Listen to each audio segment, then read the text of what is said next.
it's Jessie V. So yes, today, wow, I feel like Shane Dawson. Hey, what's up you guys? Yes. Okay, so today is another Storytime video because this week is Storytime week and it is about something that happened just this past Saturday. Well, let's backtrack a bit first so I can explain some things. For those of you who didn't know, my dad is really into racing. He likes running marathons, he does triathlons, he does just like everything. He's very competitive, he's very athletic. He just loves these races. He's been doing them for the past, I don't even know, 7 years now, 6 years, I'm not too sure. I made a story time about him once where he actually passed out during a race. Thankfully, he hasn't done that anytime recently. But yeah, he just, every day of the week, he's just like, bye guys, going to run a marathon. It's very important to him. Very, very important. So the first time that Ty and I started dating, I think actually the first time he ever met my dad brought up something like, so Ty, you gonna do a triathlon with me in the summer? And Ty has never done any sort of racing or anything like that, but trying to be polite to my dad, meeting him for the first time, he was like,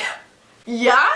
I could do a triathlon in the summer with you. So my dad held him to that. And here we are, like 6 months later. This past Saturday was that triathlon. Only Ty did a duathlon instead of the triathlon. Long story, but he still did one. And there were just a lot of really weird things that happened during Ty's race. So we're just gonna talk about those things. First of all, the race is super early in the morning. It's at like 9 o'clock. And I know that's not early for everybody, but it wasn't super close by. And there's a lot of prep you have to do before the race. So we had to wake up at like 6 a.m. And as you guys know, I don't go to bed usually until like 3 a.m. So waking up at 6 is just like, it's like the middle of the night for me. So we all head over to the race grounds. I'm with Ty and my parents. We're all in the car, head to the race grounds, and I don't realize how cold it actually is. Here I am wearing flip-flops, a t-shirt. I am just not prepared for the early morning weather. But thankfully, Ty is wearing this like giant, well, it's not giant on him. It's just that he's a really big guy, so he gave me his jacket and I was basically wearing a tent the whole time. There might actually be pictures of me somewhere my mom might have taken, but yeah, I was wearing a tent. We also decided to take Whinny with us because she likes to socialize with other dogs and she likes just to be around people, and I just don't like leaving her anywhere. I like to take her with me wherever I go. But she's still a puppy and still very all over the place, you know what I mean? So my dad and Ty were getting ready for the race. My dad was sort of taking Ty throughout the race course to show him what to do and where he's supposed to go and just preparing him for the race. And so while they're off doing that boyfriend father bonding time stuff, my mom and I are over here with Whinny. And now she likes people, but her way of expressing that she likes people is just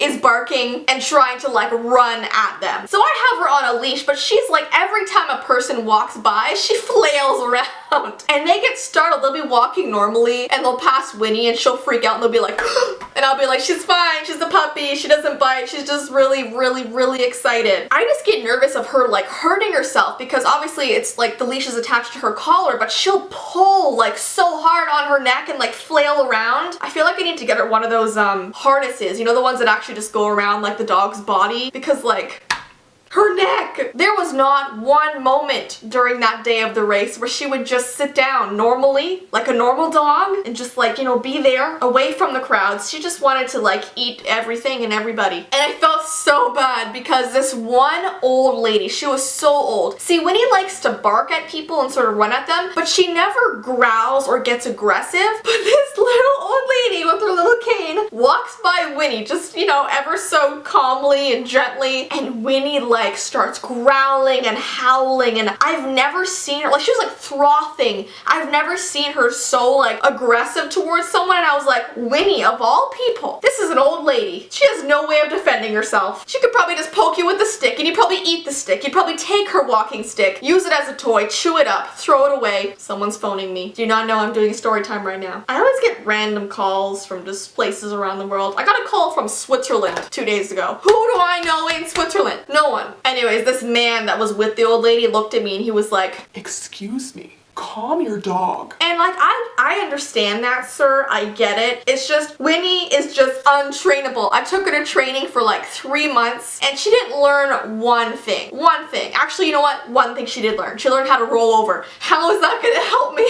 in situations like this? She's gonna attack an old lady and I'm gonna be like, okay, Whinny, roll over. Like, I mean, maybe it would distract her in the moment, actually. That's That might be a good idea. I just need the dog whisperer to come to my house, that's all. So let's go over what's been happening so far. We're at the race at like 7 in the morning. I look like I'm about to go to the beach and it's literally like -11. My mom has covered me head to toe in tick spray because, you know, we're out in nature. I'm also wearing a tent. Ty and my dad are bonding over, you know, the ways of the race. My mom and I are trying to hold back a flailing dog who was trying to attack an old lady. Let's move on to the next part. So we finally find this like boulder to sit on with Whinny. She's still going crazy, but at least we can sit down and hold her back. And right beside us, there's this older man who starts doing stretches, I guess, before, you know, the race starts. And he is in, I'm not even like over exaggerating or anything. He is in a head to toe, just bright red onesie. He has a giant white beard that goes like down to here. And he has a bit of a tummy, you know what I mean? So to me, he was also wearing a bright red beanie. To me, it looked like Santa was doing the stretches for the race right beside us. I'm not too sure why he was dressed like that or how he did not realize he looked like old Saint Nick, but there he was just jogging in spot, doing his little like arm stretches over here. Sometimes his beard would get in the way, he'd have to like push it back down, like, okay beard, stay here. And then he'd like hold it and like do more stretches. Like Santa was at the race, guys. He was probably back at the North Pole and just thought, you know what, I eat way too many cookies, I just sit around writing naughty or nice lists, I need to make an effort to go and at least do a triathlon. And then Mrs. Claus was like, okay, don't forget your onesie, here you go, bye. Yeah, I don't know guys, I don't know, but Santa was doing the stretches beside us. So then it's finally time for Ty to start his race, and he's doing a duathlon, so he does running for 2 kilometers, then he does biking,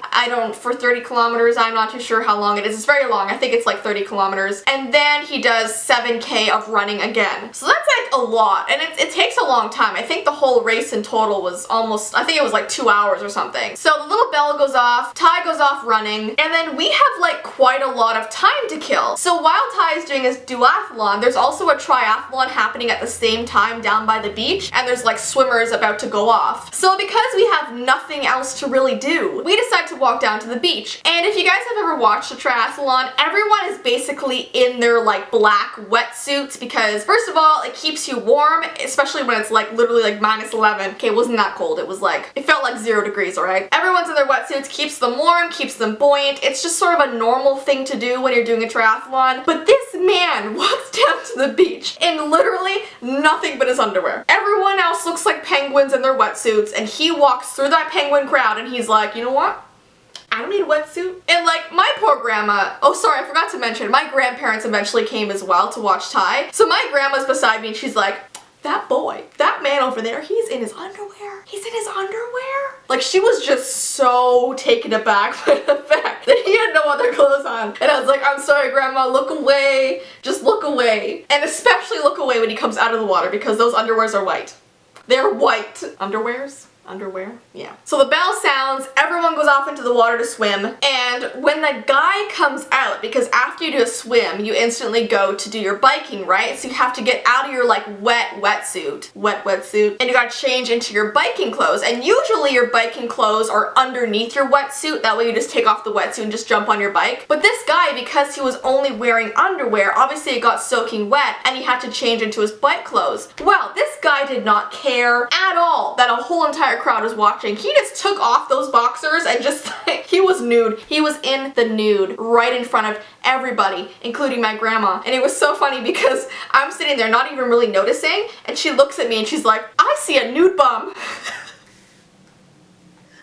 A nude bum. That's what she said. She says, I see a nude bum, Jess. And I was like, what? At first I didn't know what she was talking about, so I'm looking around and I see this guy. Like, thank goodness, at least we only saw his bum. Like, it was just that way. He was like leaning over, putting his shoes on, and like, I see bum. Like, I turn and I'm like, oh, that's what she means, nude bum. And she was just so, she was like, I have not seen this in years. Why is there a nude bum over there? Is that allowed? Should I go tell somebody? Like, she just did not like that. And I mean, no one else did, obviously, but she was extra like, why is there a nude bum? And I actually think that's fully against the rules. I don't think you're allowed to just strip down naked at a public event where there's like kids and things around. Like, my dog is watching, like, hello? And Anyway, so basically everyone's out of the water going on their bikes except for this one person who's still way out in the water. Like, they've been in there for like half an hour, and usually it takes about 10 minutes to get through that. And this person was like trying to like swim, but every time they were trying, they would just stay in one spot. I don't know. So they had to actually send out a rescue boat to go get them because this person was getting hypothermia because they literally could not swim the entire like 10-minute course. And I felt so bad for them because the rescue boat came over and they're like, yo, like hop in the boat, and the person was like,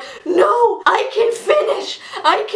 Like, they just wanted to finish the race, but the person in the boat was like, listen, you're like blue right now, okay? That's not a color you're supposed to be. That's not a human, you know, you're not supposed to be blue. So the person eventually gave in, got in the boat, was rescued, brought to shore, medical team like got involved. But like, one question in my head, I was just thinking like, why would you do a race that you have to go through water for, you know, you got to be skilled in the water racing, you know, you train for it. If you can't swim, why are you doing it? Anyways though, one thing that I forgot to mention throughout this entire time that we've been here, so up until this point it's been like, I don't know, 2.5 hours that we've been there. Ty is off doing his 30K bike. Every area that we walked around this race, there would be this man that would just be there all the time. Like, whenever I look around, he would just be there with us. I'm not saying he was stalking us or anything, but it was just a coincidence that wherever we went around the race course or by the beach or to the washroom, he wasn't in the girls' washroom, but like he'd be like around the washroom area. Like, he just, like, anywhere we went to get a drink of water, to go watch Ty get off his bike, to go do this and this, he would just be around. And I found he was staring more at Whinny than he was at my mom and I. Maybe he just thought that she was really cute, even though she was literally just like the whole entire time, you know, flailing around at people. But he was a very mysterious man. And then what's super weird is that at the very end of the race, after Ty finishes and everything, he walks up to us and he goes, all right guys, goodbye. And like, my mom and I just look at him and we're like, goodbye. It's like he was aware that he was with us the entire time, so he felt the need to like say goodbye. It was very strange. And then like, as he was walking away towards his car, he turned around one last time and he was like, nice dog. Like, what? I looked at my mom and she's like, I don't know, that's weird, that's really weird. But yeah, honestly, overall, Ty did really well. I'm super impressed that he actually went through with this. My dad's impressed. He just did a really great job, and he's even thinking of doing one next year, which, Ty, it better be your choice and not because you think my dad wants you to. I did actually film a couple Snapchat clips of him like running, going on his bike and stuff, so I'll put them here. But yeah, it was a pretty interesting experience. There was just so many weird things happening while we were there. Like, there's probably so many more that I can't think of right now. I don't even know what I'm gonna title this video because there's so many random like mini stories in it. Maybe about the mysterious man. I don't know. That's like one of the hardest things when I make a YouTube video. I'm always like, what the heck do I title it? Because you don't want to do clickbait, but you also want to make an intriguing title. Like, I don't know. Like, if I just put running a race, like no one clicks on it, you know what I mean? You gotta be like, ooh, the mysterious man, which is true. There was a very mysterious man. It's not even clickbait. I don't know, guys. This story time was all over the place. I hope you enjoyed it. I want to make more recent story times of things that are happening in my life right now, so I just gotta like pick and choose from weird scenarios I'm in. Anyways though, I hope you guys have an awesome rest of your day, and I will see you in my next video. Bye!